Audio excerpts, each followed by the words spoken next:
하나님은 말로만 하셨던 것이 아니라 무엇인가를 보고 느끼게 하셨던 것이죠.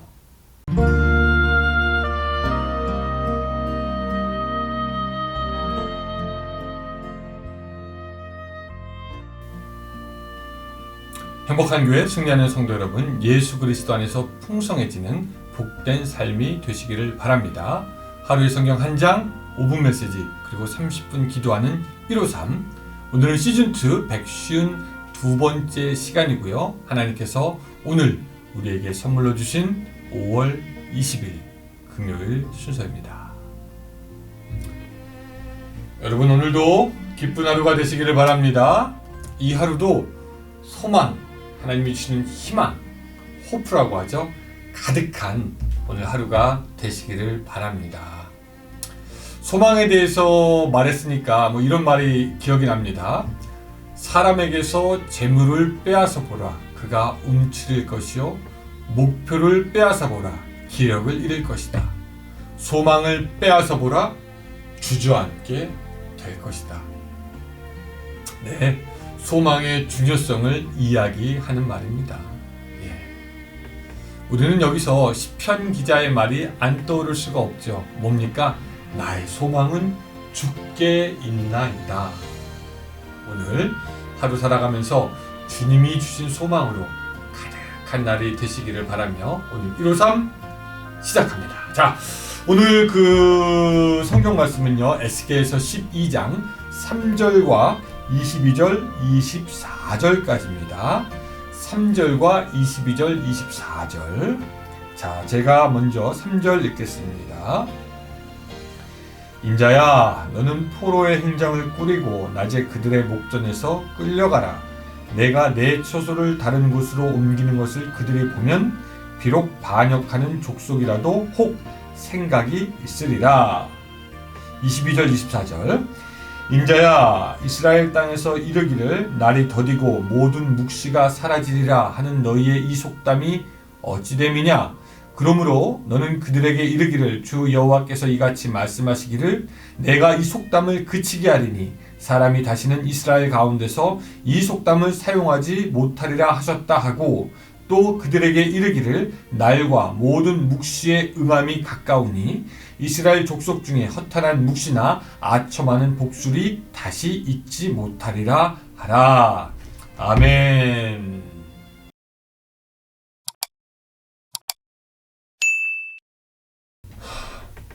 우리가 보통 하나님의 음성을 듣는다라고 할 때 사실 이것이 의미하는 것은 우리가 육신의 귀로 사람의 말을 듣는 것처럼 하나님의 음성을 듣는다라는 뜻이 아닙니다.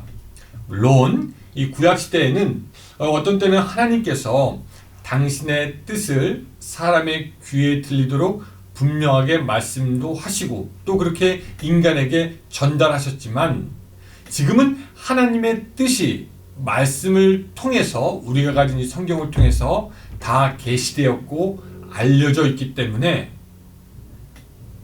지금은 하나님께서 우리의 귀로 직접 말씀하시지 않고, 또 하나님이 우리에게 육성으로 직접 말씀하신다고 한들 우리가 믿고 들으려고 하지 않기 때문에 하나님은 어쩌면 육성으로 전하시기보다는 다른 방법으로 우리에게 많이 말씀하시고, 특별히 성경을 통해서 말씀하시고, 또 우리 주위의 사람들의 입을 통해서 말씀하시고, 또 상황과 환경을 통해서 말씀하십니다. 오늘 본문에서 하나님은요, 이스라엘에게 메시지를 전달하는데 참 재밌는 방법으로 전달하십니다. 자, 3절. 인자야, 너는 포로의 행장을 꾸리고 낮에 그들의 목전에서 끌려가라. 그가 내 처소를 다른 곳으로 옮기는 것을 그들이 보면 비록 반역하는 족속이라도 혹 생각이 있으리라. 자, 이 말을 쉽게 풀면 이 말입니다. 이겁니다. 에스겔아, 네가 짐을 꾸려서 포로로 끌려가는 것처럼 이곳에서 다른 곳으로 가라. 너가 그렇게 움직이는 것을 보면은 이 반역하는 사람들도 무언가 느끼는 것이 있을 것이다. 그러니까 여기서 하나님은요, 시청각, 눈에 무엇인가를 보고 사람들로 알게 하여금 메시지를 전달하려고 하는 것입니다. 시청각으로 알리신 거죠. 하나님은 말로만 하셨던 것이 아니라 무엇인가를 보고 느끼게 하셨던 것이죠. 오늘날 하나님이 우리에게 말씀하실 때도, 우리에게 메시지를 주실 때에도 그렇게 하시기도 합니다. 주위 사람들이 하는 행동을 통해서 나의 모습을 발견하고 아이고 이러면 안 되겠구나 깨닫게 하시기도 하고요. 또 다른 사람들이 아까 말했지만 하는 말들을 통해서 그들은 그냥 우연히 자기들의 생각을 말할 뿐인데 그 말들이 우리 마음에 깊은 깨달음이 되게 하거나 깨우침이 되게 하여서 그 말들로 하나님께서는 우리에게 메시지를 전달하기도 하십니다. 그래서 지혜로운 사람은 어떤 사람이냐면은 이 모든 것을 그냥 허투루 보지 않고 그 이면, 그 뒷면, 하나님이 혹시 심어 놓으셨을 만한 메시지를 발견하는 사람이 지혜로운 사람입니다. 어떤 일이 있었을까? 무슨 일이 있었던 걸까? 하나님이 혹시 나에게 하시고자 하는 말이 무엇인가 있지 않을까? 그래서 오늘 우리가 기억해야 하는 그 첫 번째 것은 뭐냐면요. 하나님의 메시지를 일상에서 발견하라. 하나님의 메시지를 일상에서 발견하라는 겁니다. 오늘 여러분들의 눈을 통해서 귀를 통해서 들어오는 그 일상을 통한 하나님의 메시지 여러분들이 깨달으시기 바랍니다. 하나님이 보이시는 것을 깨닫지 못하고 그 말씀을 이해하지 못한 그 이스라엘 가운데 엉뚱한 말이 돌기 시작합니다. 자, 22절 인자야 이스라엘 땅에서 이르기를 날이 더디고 모든 묵시가 사라지리라 하는 너희의 속담이 어찌됨이냐. 당시의 속담 혹은 유행어가 만들어졌는데 그것은 어떤 거냐면요. 날이 더디다. 하나님이 말씀하신 그날이 오지 않는다.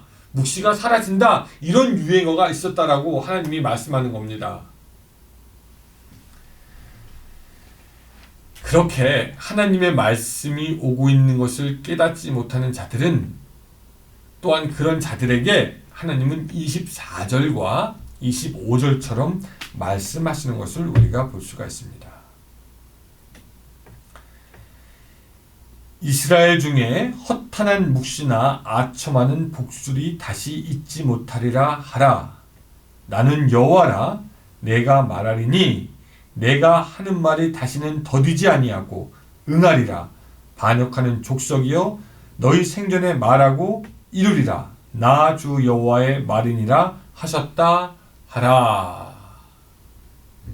하나님께서는 그 이스라엘 백성들에게 당신의 계획은 늦어지지 않고 반드시 정한 시간에 이루게 될 것이다 라고 말씀하고 있는 것입니다.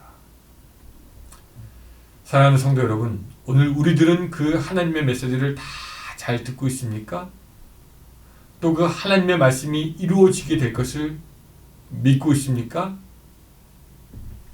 하나님의 말씀이 이루어질 것을 믿고 있는 사람에게는 두 가지가 생기게 되는데 첫 번째는 두려움입니다. 과연 약속을 이루시며 성취하시는 하나님, 그 하나님의 능력을 보니 우리는 두려워할 수밖에 없고 또 두 번째는 뭐냐면 평안입니다. 지금 나의 상황과 환경과는 관계없이 하나님은 일을 하시되 늦지 않게 이루시는 하나님이시기 때문에 우리가 어떤 상황 가운데서도 평안할 수 있게 되는 것이죠. 여러분 여기서 재밌는 게 뭐냐면 두려움과 평안은 서로 상반되는 것 같지만 하나님 앞에서 공존합니다. 모순되는 것 같지만 같이 우리에게 주어집니다. 하나님을 두려워함으로 오히려 평안하게 됩니다. 하지만 세상을 두려워하면 그 평안은 깨지게 되는 것이죠. 우리 가운데는 이 두 가지가 다 필요합니다. 말씀을 이루시는 하나님에 대한 그 두려움과 말씀이 이루어지기 때문에 확신할 수 있는 그 평안함, 그 두 가지가 우리에게 있어야 한다는 것이죠. 오늘 하나님께서 말씀하시는 것, 특별히 다른 사람들의 행동과 말을 통해서 말씀하는 것이 있다면 잘 분별하고 그 메시지로 하나님을 더욱더 두려워하지만 또 하나님이 주신 그 큰 평안 가운데 거하는 여러분들의 삶이 되시기를 축원합니다. 기도하겠습니다. 사랑의 하나님 아버지, 오늘 우리들 가운데 함께하여 주시옵소서. 하나님의 말씀이 반드시 이루어지는 것 우리가 알 수 있도록 주여 도와주시되, 하나님이 말씀하실 때, 특별히 우리의 상황을 통해서, 사람들을 통해서 말씀하실 때 우리가 지혜롭게 깨달아 아는 우리가 될 수 있도록 도와주시옵소서. 예수님의 이름으로 기도드리옵나이다. 아멘. 네, 감사합니다. 오늘도 하나님의 말씀을 잘 듣고 분별하는 하루가 되시기 바랍니다. 안녕히 계세요.